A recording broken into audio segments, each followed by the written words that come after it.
우리에게 주시는 하나님의 말씀은 고린도전서 2장 1절로 5절까지입니다. 함께 봉독합니다.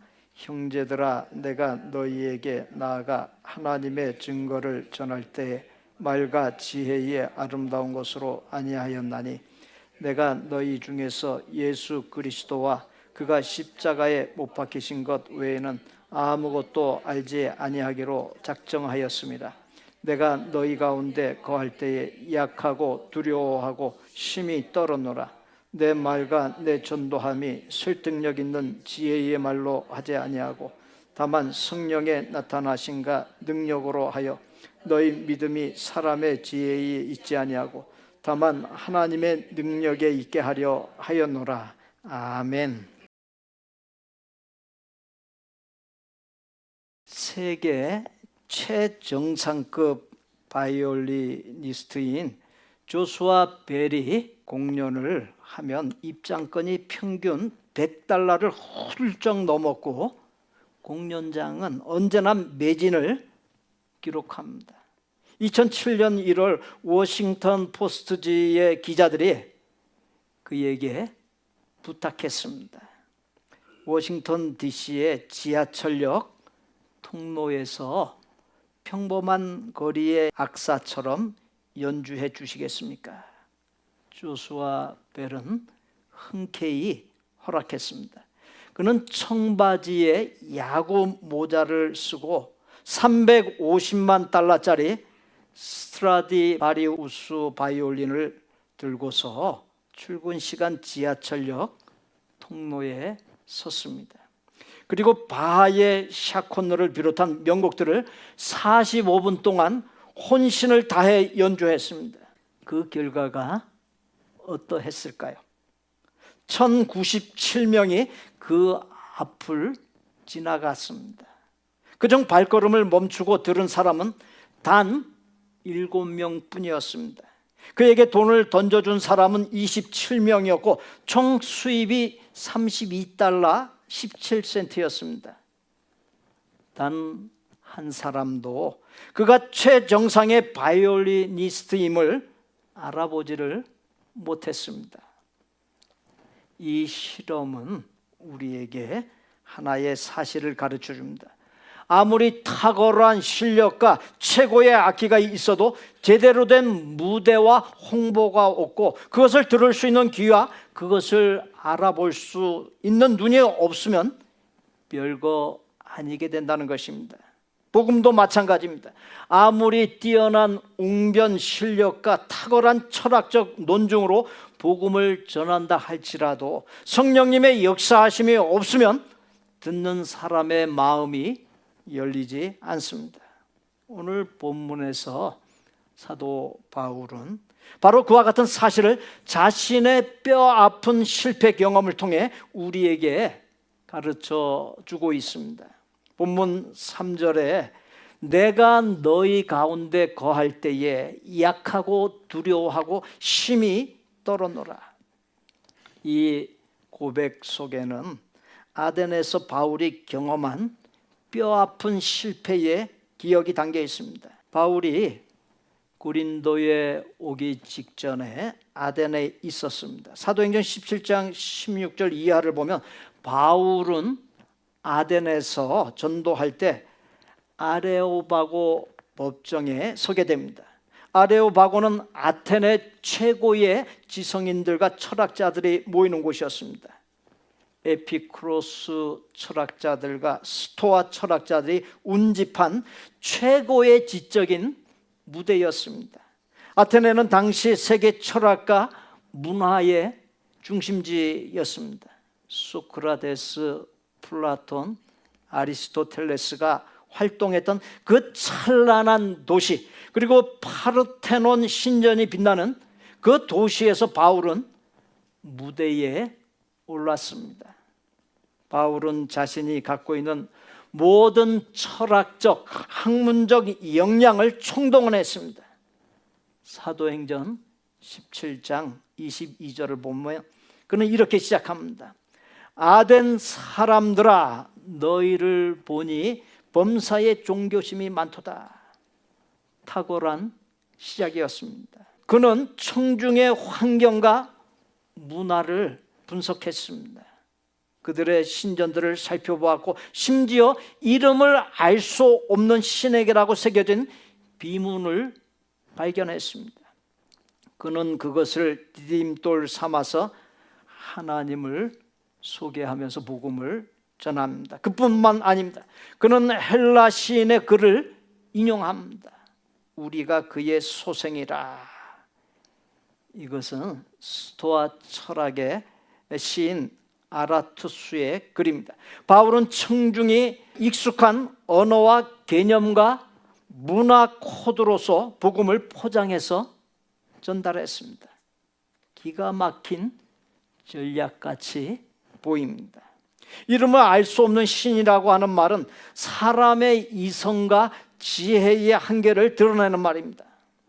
사람들이 신을 만들어 놓고 이것은 무슨 신, 저것은 무슨 신이라고 있는 대로 이름을 갖다가 붙였습니다. 그렇게 생각드는 대로 신의 이름을 붙이다가 두려운 마음이 들었습니다. 혹시 이름이 빠진 신이 있어 그 신이 왜 내 이름이 빠뜨려졌냐고 앙심을 품고 재앙을 내리면 어떻게 하나 하는 두려운 마음이 들었던 것입니다. 신들의 이름을 이렇게 저렇게 계속 붙여나가다가 마지막에 가서 더 이상 지을 이름이 없다고 생각하여 만들어 놓은 것이 이름을 알 수 없는 신인 것입니다. 이는 우리 인생들이 미련하고 지혜롭지 못해 당신의 이름을 제대로 알지 못하여 누락시켰으니 용서해 주십시오 라고 하는 뜻입니다. 바울은 헬라 철학자들의 궤변의 결과물인 이름을 알 수 없는 신 앞에 서서 너희들이 이름을 알 수 없는 신이라고 말하는 그분이 누구인지 내가 가르쳐 주겠다라고 말하면서 복음을 전했습니다. 너희들이 이름을 알 수 없는 신이라고 한 그 신이 바로 내가 믿고 따르는 예수 그리스도라고 했습니다. 그러한 바울의 복음 전파 모습이 그럴싸하거나 지혜롭게 느껴지지 않습니까? 그러나 그 접근은 매우 위험한 발상이었습니다. 다른 신들을 모두 인정하고 그 가운데 하나의 신으로 예수님을 알 수 없는 신으로 말한다라고 하는 것은 성경이 말씀하는 신간도 아니고 또 바울이 지금까지 선포했던 복음의 내용과도 다른 것이었습니다. 결국 많은 신들 가운데 또 다른 하나의 신으로 접근된 바울의 논리를 통한 선교 방법은 대실패로 끝나고 말았습니다. 수사학적인 그의 접근은 합리적이고 고상해 보일지 모르지만 거기에는 사람들의 영혼을 뒤흔들어 놓는 영적인 힘이 없었습니다. 결과가 어떠했겠습니까? 사도행전 17장 32절에 그들이 죽은 자의 부활을 듣고 어떤 사람은 조롱하고 어떤 사람은 우리가 이 일에 대하여 네 말을 다시 듣겠다 하니, 그리고 34절에서 몇 사람이 그를 가까이 하여 믿으니 디오누시오와 다마리스를 포함하여 몇 사람이 전부였습니다. 아테네 최고의 지성들이 움집한 그 무대에서 바울이 가진 모든 역량을 쏟아부은 그 전도의 결과는 초라하기 그지없었습니다. 대실패였습니다. 목적이야 좋았지만 접근하는 수단과 방법이 하나님의 방법이 아니었습니다. 바울은 실패의 이유를 분명히 깨달았습니다. 실패의 원인은 바울이 하나님을 의식한 것이 아니라 자신의 탁월한 능력을 의식했기 때문입니다. 그는 당시로서는 세계의 3대 학문 도시인 다소에서 태어나 헬라 문화권을 접하며 자랐습니다. 그렇게 헬라 문화와 철학을 알았습니다. 논리와 수사학에 탁월했습니다. 그래서 그는 헬라 철학과 문화의 중심지인 아덴에서 그와 같은 것들을 동원하여 전도했습니다. 즉 하나님을 제쳐놓고 자신의 능력을 의지했던 것입니다. 성령님의 도우심이 아니라 자신의 연설 실력이 주인공이 되었던 것입니다. 그런데 결과는 믿는 도끼에 발등 찍히는 격이 되었습니다. 내가 가장 잘할 수 있다고 생각하는 것, 내가 오랫동안 갈고 닦아온 그 실력, 내가 자신 있는 그 분야에서 하나님을 제쳐놓았을 때 우리는 예상치 못한 실패를 경험하곤 합니다. 바울이 바로 그것을 경험한 것입니다. 한 버스 회사에 20년 경력의 베테랑 버스 기사가 있었습니다. 어느 날 회사에서 최신 내비게이션을 모든 버스에 장착해 주었습니다. 그런데 이 베테랑 기사가 내비게이션을 켜지 않았습니다. 내가 이 노선을 20년 동안 달렸는데 내비게이션이 무슨 필요가 있나? 그런데 그날따라 도로 공사 때문에 우회 공간이 생겼고, 그는 결국 버스를 엉뚱한 곳으로 몰고 가 30분이나 지각하는 사태를 빚었습니다. 20년간의 능력이나 경험이 무색해졌고 별 의미가 없었습니다. 우리의 신앙과 삶도 마찬가지. 내가 20년, 30년을 해왔다 해도 성령님의 인도하여 주심을 구하지 않고 내 생각과 경험과 능력만 믿고 나아갈 때 우리는 가장 낯선 실패를 만나게 됩니다. 하나님께서 흙으로 완성한 인간에게 생기를 불어넣자 인간이 생명을 얻어서 비로소 움직일 수 있게 되었습니다. 하나님께서 불어넣으신 생기는 생명의 원동력이며 하나님의 형상이기도 합니다. 그러한 바는 하나님께서 인간 생명의 원천이기에 하나님을 떠나 살 수 없는 존재라고 하는 사실, 삶의 중심에 하나님이 계셔야만 한다는 사실을 말해주고 있습니다.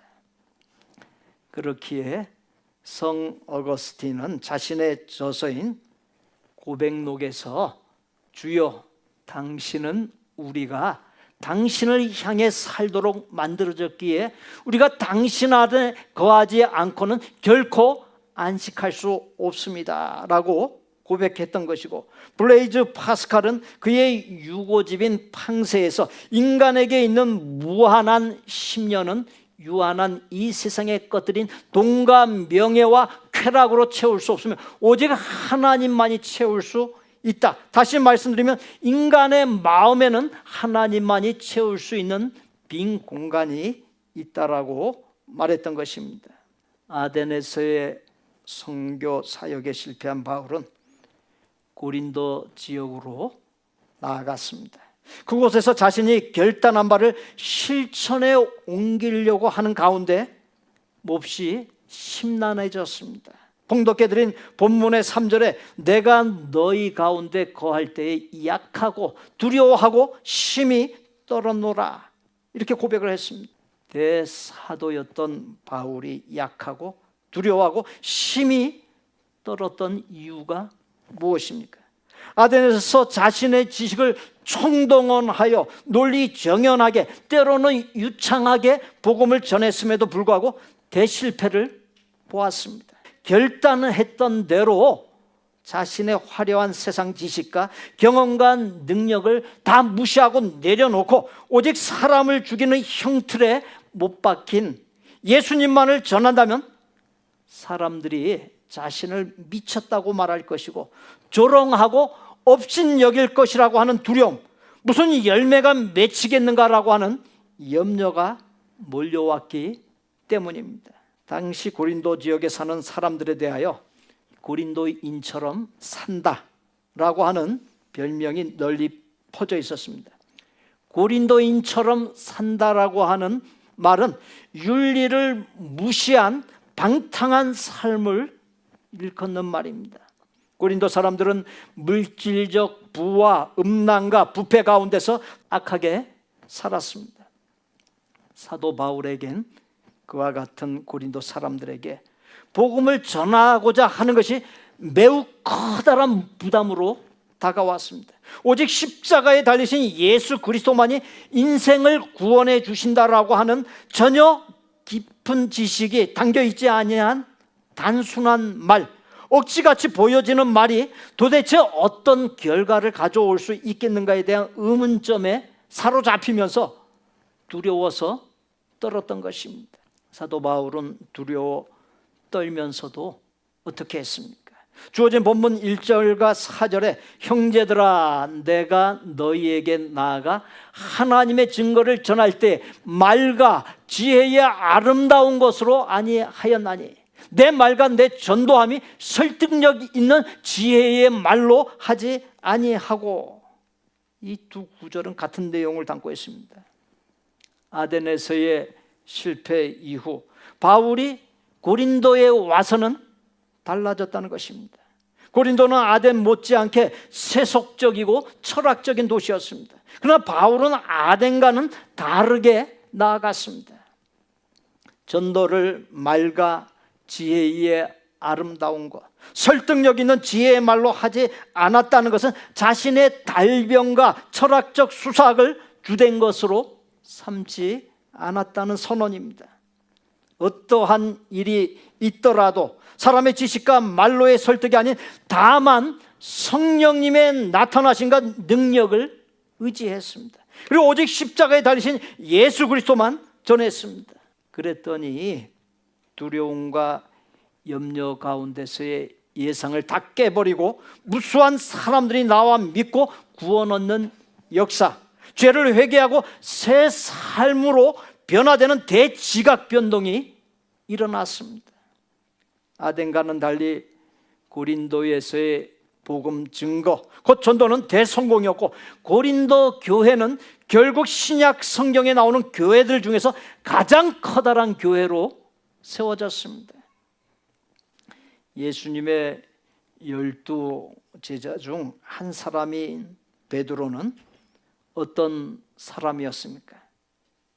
지식이 많은 사람이었습니까? 세상적으로 명망 있는 사람이었습니까? 베드로는 그저 갈릴리의 어부로서 평범한 서민에 지나지 않았습니다. 고기 잡는 것 외에는 아는 것이 별로 없는 사람이었습니다. 그랬던 그가 사도행전 2장 36절 기록에서 보듯 너희가 십자가에 못 박은 이 예수를 하나님이 주와 그리스도가 되게 하셨느니라. 이 말 한마디를 던지자 폭도 같은 사람들이 가슴을 치면서 회개하고 돌아와 하루에 3,000명의 남자들이 주님 앞에 무릎을 꿇는 놀라운 기적이 일어났습니다. 이처럼 복음의 핵심인 십자가에 못 박힌 예수 그리스도라는 말에는 엄청난 능력, 신비한 능력이 있습니다. 인생을 송두리째 변화시키는 하나님의 능력, 성령님의 능력이 담겨 있습니다. 바울의 아덴에서의 대실패와 반면 고린도에서의 대성공의 차이가 무엇입니까? 복음을 전하는 사람은 바울로서 똑같은 사람이었어요.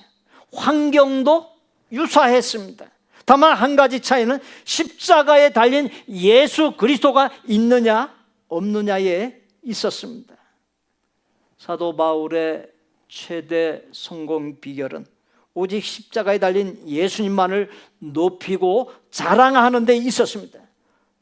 똑같은 인생이지만 성공과 실패의 사이에는 바로 십자가에 달린 예수님이 있는 것입니다. 그렇게 십자가에 달린 예수님이 능력과 성공의 최대 원천이란 사실을 믿으시기 바랍니다. 오늘날의 교회나 성도들이 지리멸렬, 곧 이리저리 찢겨 갈피를 잡을 수 없는 상태가 된 것은 십자가에 달리신 예수 그리스도를 잊어버렸기 때문이에요. 그 예수 그리스도를 붙잡지 않기 때문이에요. 그 예수 그리스도 안에 있지 않기 때문입니다. 멸시천대 십자가는 주님께 맡기고 존귀, 영광, 모든 권세는 우리가 누리려다 보니까 그 지경이 되었습니다. 믿습니다라고 고백하지만 고백에 부합하는 삶은 보이지 않습니다.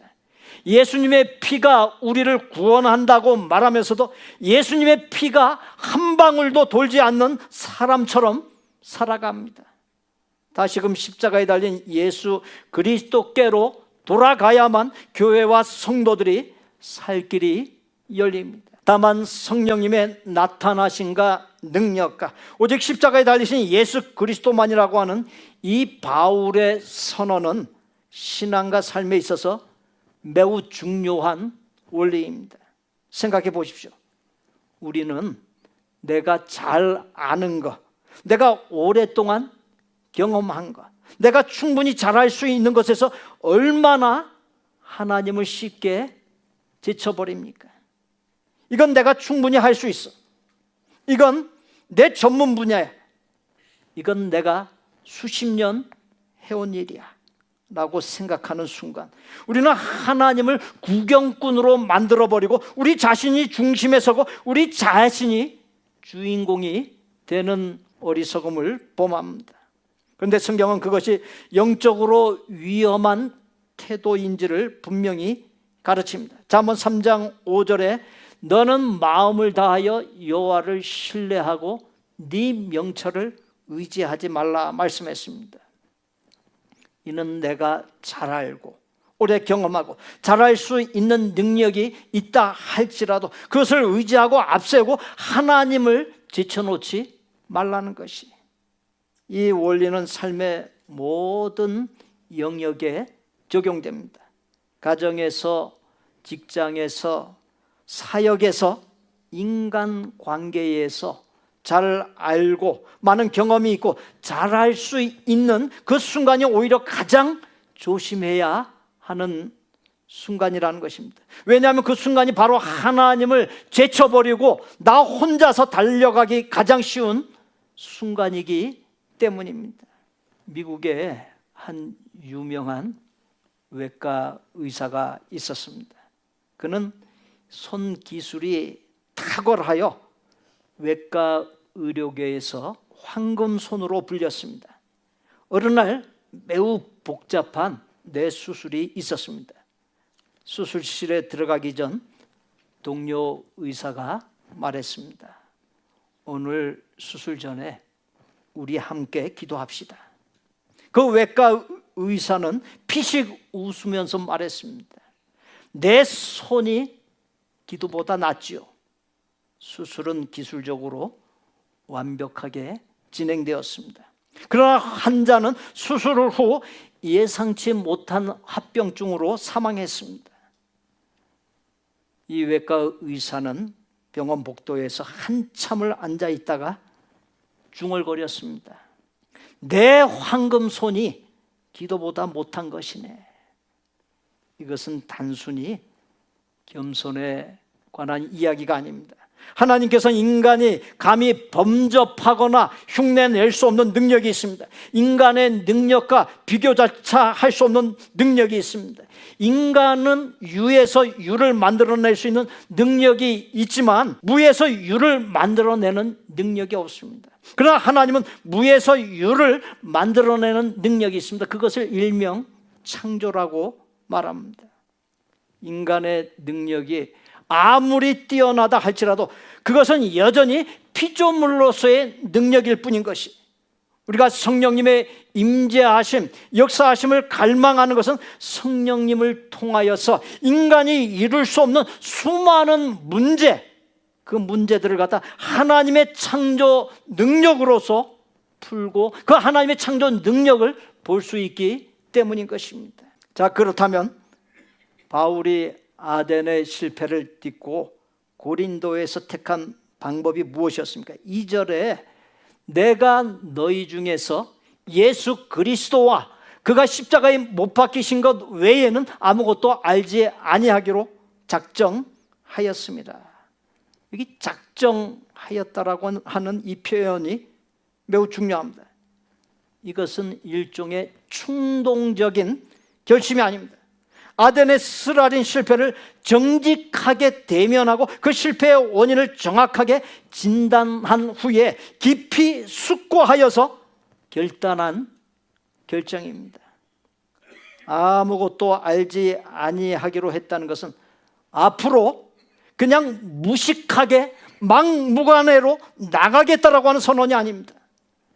철학, 수사학, 경험, 능력 등 갖고 있는 모든 것을 버리겠다라고 하는 것이 아닙니다.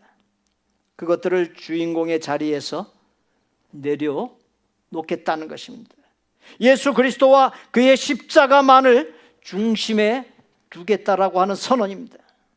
왜냐하면 성령님의 나타나심과 능력이 바로 예수 그리스도와 그가 십자가에 못 박혀 죽고 부활하신 그 복음 안에 있기 때문인 것입니다. 4절 끝에 다만 성령의 나타나심과 능력으로 하여, 그리고 5절이 이어집니다. 이는 너희 믿음에 사람의 지혜에 있지 아니하고 다만 하나님의 능력에 있게 하려 하였노라. 만약에 우리의 믿음이 사람의 능력에 근거하고 있다면 그 믿음은 온전한 믿음이 될 수가 없습니다. 바울이 왜 다만 오직 성령님의 나타나심과 능력을 갈망했습니까? 사람의 지혜로 세운 믿음은 사람의 지혜로 무너지기 때문입니다. 달변으로 설득한 믿음은 더 뛰어난 달변으로 흔들립니다. 철학적인 논중으로 얻은 믿음은 더 날카로운 철학으로 무너집니다. 그러나 성령님의 능력으로 심어진 믿음, 하나님의 능력으로 세워진 믿음은 세상 그 어떤 것으로도 무너뜨릴 수 없기 때문입니다. 복음 전도가 마찬가지입니다. 내가 아무리 유창하게 복음을 설명해도, 내가 아무리 논리적으로 기독교를 변증해도 성령님이 그 사람의 마음을 열어주시지 아니하면 아무런 일도 일어나지 않습니다. 구원은 사람이 만들어내는 것이 아닙니다. 구원은 하나님께서 이루시는 것입니다. 그렇게 전도는 본질적으로 성령님의 역사하심에 절대적으로 의존해야 하는 것입니다. 사랑하는 성도 여러분, 오늘 광고를 통해서 들으셨습니다만 오는 4월 5일 부활주일에 새생명 초청주일로 지킵니다. 부활주일보다 더 귀한 날이 어디에 있습니까? 예수님께서 죽음에서 부활하셨다는 그 복음의 핵심을 기념하는 그날, 우리 주변에 아직 예수님을 모르는 한 영혼을 이 자리에 초청하는 날입니다. 그런데 오늘 말씀을 통해 우리가 분명히 깨달아야 할 것이 있습니다. 전도를 시작하기 전에, 아니 전도하는 내내 반드시 먼저 해야 할 일이 있습니다. 그것은 성령님의 도우시는 능력, 성령님의 간섭하여 주심, 인도하여 주심을 간절히 구하는 것입니다. 전도는 이미 말씀드린 대로 세상 일과 다릅니다. 물건을 파는 일이 아닙니다. 내가 좋아하는 맛집을 소개하는 일이 아닙니다. 전도는 영적인 일이고 하나님의 일입니다. 죄와 사망 가운데 있는 한 영혼이 구원받고 새 생명으로 탄생하고 영생으로 옮겨지는 세상에서 가장 커다란 일입니다. 사탄이 붙잡고 있는 한 영혼이 하나님의 자녀가 되는 일인 것입니다. 이것이 어찌 나의 말솜씨와 설득력으로 이루어질 수 있겠습니까? 전도를 앞두고서 이렇게 기도하십시오. 성령님, 제가 지금 전도하러 나갑니다. 저는 아무것도 할 수 없습니다. 제 입술을 주께서 친히 인도하여 주시고 만나는 사람의 마음을 열어주소서.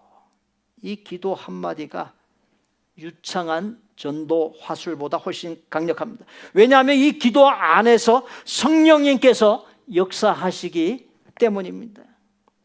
오래전 어른 시골 교회에 두 집사가 있었습니다. 한 집사는 말솜씨가 매우 뛰어났습니다. 논리도 명확하고 성경도 많이 알고 전도 세미나도 여러 차례 수료했습니다. 그는 전도하러 나가기 전에 전도 전략을 꼼꼼히 점검했습니다. 다른 한 집사는 말이 안우했습니다. 전도 화술도 잘 몰랐습니다. 그런데 이 집사는 전도하러 나가기 전에 반드시 무릎을 꿇고 한참을 기도했습니다. 성령님, 저는 말도 잘 못합니다. 저는 아는 것도 별로 없습니다. 그러나 저와 함께 가 주십시오. 저를 통해 일해 주십시오. 몇 년이 지나서 두 집사님의 열매를 비교해 보았습니다. 말 잘하는 집사를 통해 구원받은 사람이 거의 없었습니다. 반면 말 온유한 집사를 통해 수십 명이 예수님을 영접했습니다. 그 비결이 무엇이었겠습니까? 성령님께서 역사하셨기 때문입니다. 전도와 더불어 만사에 있어서 내가 잘할 수 있다 생각하고 하나님을 제쳐놓을 때 예상치 못한 가장 큰 실패를 경험한다는 사실을 잊지 마십시오. 내가 하나님 없이 하는 일과 나의 모든 일을 하나님의 인도하심 아래 두는 것에는 하늘과 땅, 천냥지차의 차이가 있다는 사실을 잊지 마십시오. 만사를 이루어갈 때 성령의 나타나신가 능력으로, 즉 성령님의 인도하여 주심, 역사하여 주심을 구하십시오. 십자가에 못 박혀 죽으셨다가 살아나신 부활의 예수님의 권세와 능력을 구하고 붙잡고 앞세우고 그것을 의지하십시오. 그럴 때 이 말씀들 함께 봉독합니다. 내게 능력 주시는 자 안에서 모든 것을 할 수 있느니라. 할 수 있거든이 무슨 말이냐? 믿는 자에게는 능히 하지 못할 일이 없느니라. 사람으로는 할 수 없으나 하나님으로서는 다 하실 수 있느니라. 다시 한번 봉독드립니다. 내게 능력 주시는 자 안에서 모든 것을 할 수 있느니라. 할 수 있거든이 무슨 말이냐? 믿는 자에게는 능히 하지 못할 일이 없느니라. 사람으로는 할 수 없으나 하나님으로서는 다 하실 수 있느니라. 이 말씀대로 되는 역사가 나타납니다. 사랑하는 성도 여러분, 우리는 하나님의 은혜로 택하심 받은 사람들이 예수님을 구주로 믿고 고백한 가운데 구원 얻고 거듭난 우리, 먼저 된 우리에게 주어진 사명이 있습니다. 영혼 구원의 사명입니다. 우리 모두 오늘부터 5주 동안 새생명 초청 주일인 부활 주일을 향해 나아갑니다. 새생명 초청 주일인 4월 5일 부활 주일까지 5주 동안 한 영혼을 품고서 나아가십시오. 전도하기 전에 먼저 무릎을 꿇고 기도하십시오. 전도하는 내내 성령님께 의지하십시오. 성령님의 나타나신가 능력으로 십자가에 못 박혀 죽으셨다가 살아나신 예수님의 이름으로 나아갈 때 반드시 하나님께서 역사하십니다. 다만 성령의 나타나신가 능력과 그것의 또 다른 표현인 예수 그리스도와 그의 십자가를 사람들을 전도하는 일, 그리고 삶의 현장에서 이루어가는 만사의 중심에 두어 나아갈 때 우리의 기대와 상상을 넘어선 하나님의 전능하신 능력과 기적의 역사를 보게 될 것임을 믿습니다. 우리 구주 예수 그리스도의 은혜와 아버지 하나님의 거룩하고 완전한 사랑과 성령님의 교통, 내주, 감동, 인도하심이, 다만 성령님의 나타나심과 능력을 의지하고 오직 십자가에 달리신 예수 그리스도를 삶의 중심 삼고 나아가는 가운데 전능하신 하나님의 능력이 나타나고 생애의 모든 문제가 해결되고, 다만 성령님의 나타나심과 능력을 의지하고 오직 십자가에 달리신 예수 그리스도를 전하는 가운데 영원히 하나님께 나와 구원받는 놀라운 역사가 일어나는 것을 목격하기를 소원하고 작정하는 모든 아름다운 마음의 성도들과 그 가족과 생업과 학업과 대인관계와 미래 위에 우리 복된 교회 신앙 공동체 위에 이제로부터 영원토록 함께 계실지어다. 아멘.